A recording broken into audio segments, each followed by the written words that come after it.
Howdy all, and welcome to this week's Midweek Ministers Matters. Still want to do a jingle. So, hi, I hope you're well. I hope those of you who had a tough week last week are having a better one this week, and those of you who are enjoying yourselves are continuing to do so, using this time to relax, to be creative, to breathe in God. Today it's a nice day, it's a little bit windy, so I've had to batten down loads of things, and this is about the fifth attempt because the camera kept on falling over in the wind and anyway. But it's a nice day, so the sunshine lifts the spirits. So thanks to those of you that took part in last week's discussion about memorable meals, be them communions, church meals, or just other ones. We had loads of responses on Facebook, on WhatsApp, emails, phone calls, etc. Many of you, for understandable reasons, spoke of your wedding receptions. One of them in which, memorably, the bride had minestrone soup spilt down her. Awkward. There were communions and meals by the sea. There were alpha meals, the fun of family feasts, tales of meals abroad, Kenyan courtesies, and even a 2 a.m. champagne breakfast at Blenheim Palace with Princess Margaret. We've got some posh ones in our congregation. And one I particularly liked came from someone who had a message from Alid Jones this week, last Sunday, wishing her a good birthday. Linda, one of her suggestions was, memorable meals will be the lunch to come with my fellow park ramblers to celebrate my 70th. And I think that was a good one to have, as well as the ones in the past we remember, the ones that we look forward to, the ones that will celebrate, symbolise and celebrate us getting back together, gathering physically together, little foretastes of the heavenly banquet. So speaking of hope, this week's discussion is an art task. Oh yes, so you creative Carols and imaginative Ians out there, this is one for you. Right, so we've all seen the rainbows dotted around that lots of children and some adults have made, have painted, have knitted, have sprayed. Some of you on the WhatsApp group saw the beautiful photo of Colleen's mum colouring in a rainbow in the care home, which was amazing. And a lot of these rainbows have cause a smile. They're accompanied by messages of support or encouragement for the NHS, etc. And they're fantastic. I know some of you on your daily walk, one of the things you like to do is to go and see the different posters and pictures of the rainbows around. And I love them. Mostly. Because obviously for us, for those of Christian or Muslim or Jewish faith, the rainbow and the story of Noah, for me, it brings up mixed feelings. And I think some of that is brilliantly portrayed in the Aronofsky film a few years ago. I know some of you watched it and found it harrowing, and which I think is a fair response to the story, because it's not all cutesy wooden animals going 2 by 2 that we give our primary school kids. It's kind of a mass genocide. It's like God is a bit like a tantruming toddler who gets his extra sketch of the world and shakes it up because it's not how he wants. Kind of. So God doesn't come across great in it, and Noah himself isn't the hero that we really want. Putting aside his drunken rant at his son that comes after the flood, he doesn't dialogue with God really. He doesn't try and argue or advocate in favour of humanity. Unlike Abraham, when God says, Sodom and Gomorrah, there's going to be trouble, and Abraham is like, calm down, let's talk about this. When God says to Noah, yeah, I'm gonna start again, Noah's like, yep, sure, cool.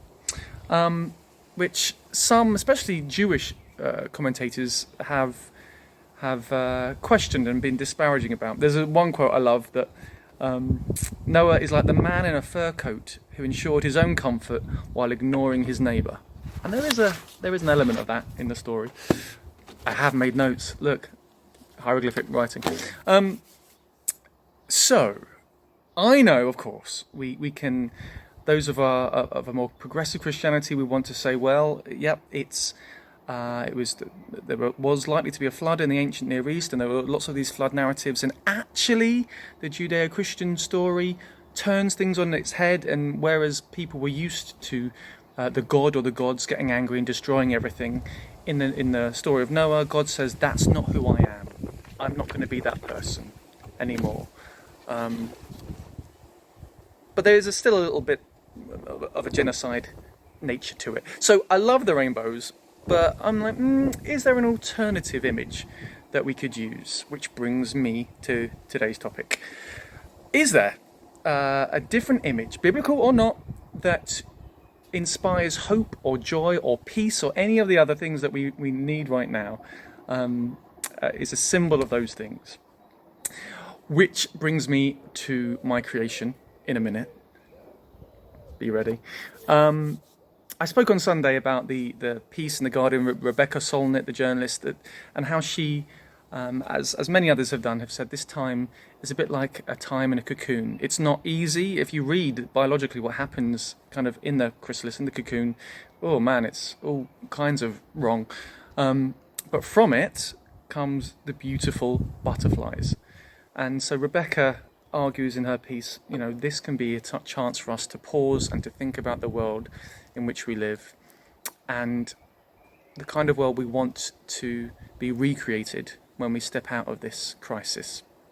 The quote, I know some of you loved it, that I used in the sermon. She says, "Ordinary life before the pandemic was already a catastrophe of desperation and exclusion for far too many human beings. An environmental and climate catastrophe, an obscenity of inequality. It is too soon to know what will emerge from this emergency, but not too soon to start looking for chances to help decide it." In other words, we in the cocoon, we can begin to dream, to imagine, to pray for the world that we want to emerge from this pandemic.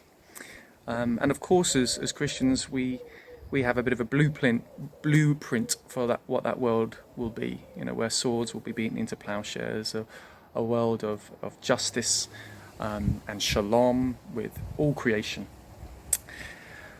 So I like the image of the cocoon, and of course I like the image of the butterfly, often used as the image of resurrection. So it doesn't deny what's come before it. In fact, it emerges from what has come before it. It is that beauty, is that wonder because of what's happened to it. Just like the risen Jesus still has the wounds, but the Jesus the disciples encounter is one who has a message of hope, of unending, unimaginable hope for them. That all his promises were true. That he was who they are beginning to suspect him to be. And thus the story of God's love for the entire world is true and will come to pass. So, I like the image of the butterfly. Bearing in mind, I had marker pens and biros. So, this is what I came up with. So, that's my image of hope for this time of crisis. So over to you. What would be your image? Now you can tell us. Sure, you can text, you can email, or you can create it. I want to see some imaginative ones. A rainbow in food cans. If you want to stick with the rainbow, you might want to knit sunshine. You might want to spell out in some way. What else is an image of hope? Well, you tell me. I've done mine. You get to work. So that's the question for this week. What would be your image of hope, peace, love, joy for this time? And possibly include a photograph of it. Okay, that's all for me for now. More on Sunday. Go well in the meantime. Did I have something on my face there?